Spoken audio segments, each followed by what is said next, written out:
Hey everybody, this is Ryan Mallory. I'm going to do an update on the Tesla stock. I know I just did one a few weeks ago, but look, the chart pattern has been setting up really nicely. In the last update, I said, hey, in order to get long on this stock, if you're not in it yet, you need to wait for a pullback, or you need to let this stock cool off some, consolidate, form a nice bull flag or triangle pattern, and then break back up to the upside.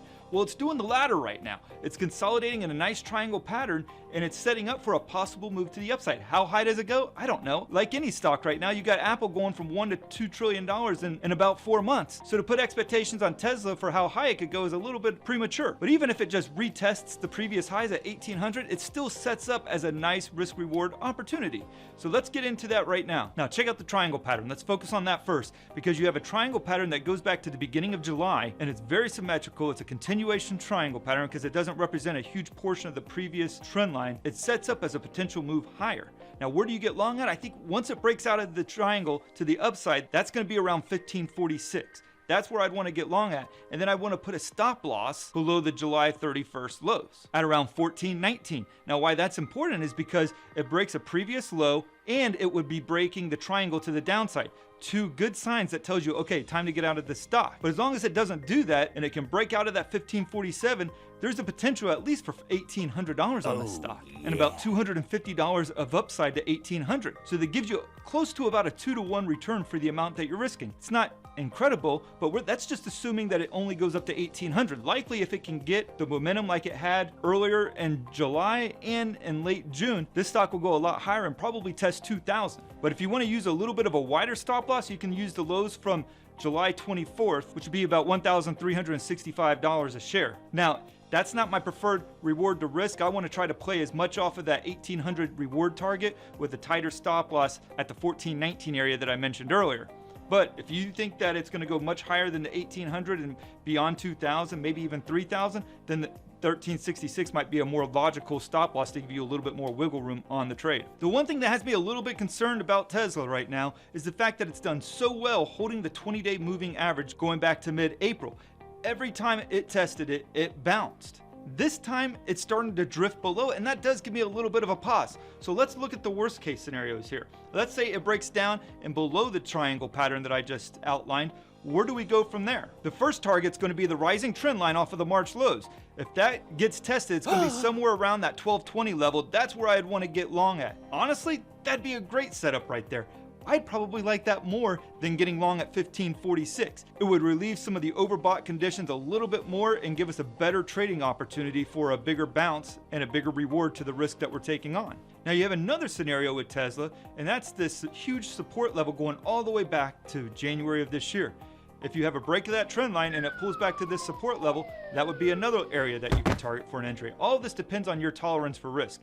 If you're wanting to be more patient and wait for a better opportunity, then this may be a one area to target. Or if you're being super bearish on this stock and want a much more better premium, then this 760 level could be your next target to get in at. Outside of that, I don't see any reason to forecast moves lower than the 760 at this time. If it starts to threaten that level, then I'll do another video on it. But for right now, these are the three targets that I really want to be focusing.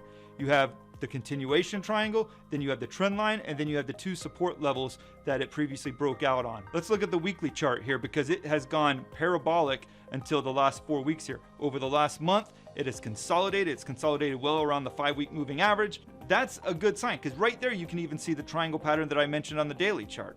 However, what gives me a little bit of pause is the monthly chart. The monthly chart has gobs of volume pouring in, but it is completely parabolic, and it had a little bit of a blow off top in the month of July, and it remains to be seen if August is going to pull back even further and maybe retest the 5-month moving average, or if it's going to go back and retest those highs. The monthly scares me a lot because it looks like a lot of the pump and dump charts that you've seen in a lot of stocks lately where it has this huge run up and then it leaves a lot of bag holders at the top and then comes down in dramatic fashion.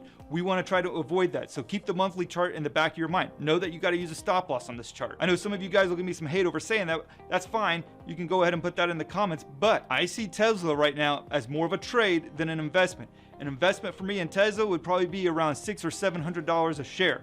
Right now, I'm only looking to trade it. I'm looking for a trade that might last 2, 3, 4 weeks. And if you're a long-term holder in this trade and you've been holding since $200 or $300, congrats, man. That's a great trade. Be proud of yourself, okay? I know that you want me to believe in the story, I do believe in the story. I like Tesla a lot, but in the end of the day, they're still a car company, a very expensive car company in terms of market value, and maybe a wee bit overhyped at the present moment. Doesn't mean that it can't be a massive trillion-dollar company one day, but I think that if you're going to go for that, it's better to wait for a pullback and try to make an investment for the long term at a much lower price level. Some of you guys think it's going to see $3,000 in the very near future. This is what $3,000 looks like. It's a crazy market value, which would make it about a $600 billion company. I don't think it's there yet, and I definitely don't think it goes parabolic to 3,000 at this point. There are pullbacks in the market, even though it may not feel like that if you just started trading since March. There are major pullbacks. We saw one in October, November, and December of 2018. They do happen, and they can happen in a very quick and extreme fashion.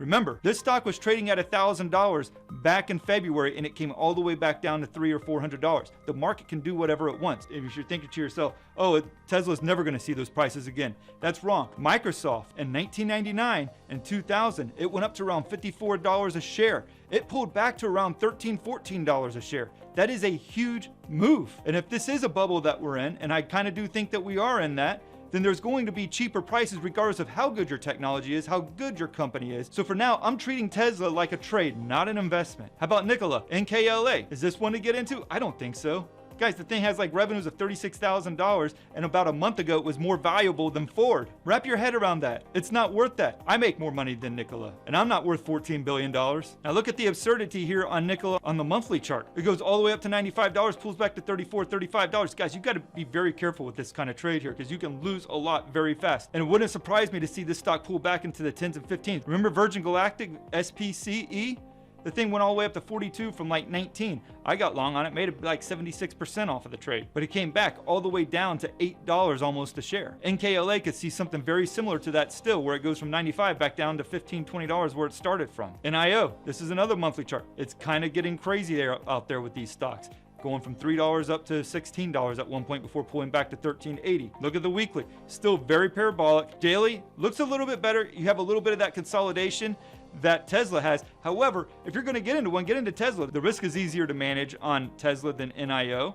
It's more well established. I'd go with Tesla over NIO. So to wrap it up, what am I trying to say here? Tesla does have a trading opportunity at this very moment. If it breaks to the upside out of this triangle pattern, I want to get long at around 1546, put my stop loss at around 1419. If it breaks down below the triangle, then I'm going to wait for a bigger pullback to around the 1220 area for a bounce attempt. If that bounce attempt can't hold, then I'm going to be looking for a much bigger protracted pullback, and likely at that point we're going to be seeing a bigger pullback in the market as well, because I don't think it gets there without a bigger pullback from the stock market as a whole. If you like this video, I encourage you to like and subscribe. I'm going for 3 videos this week. I'm going to do a market update this weekend. Make sure to subscribe because you'll get notified, and it helps me build the channel, continue to provide you with some great content. So keep watching these videos every week. Thank you. God bless.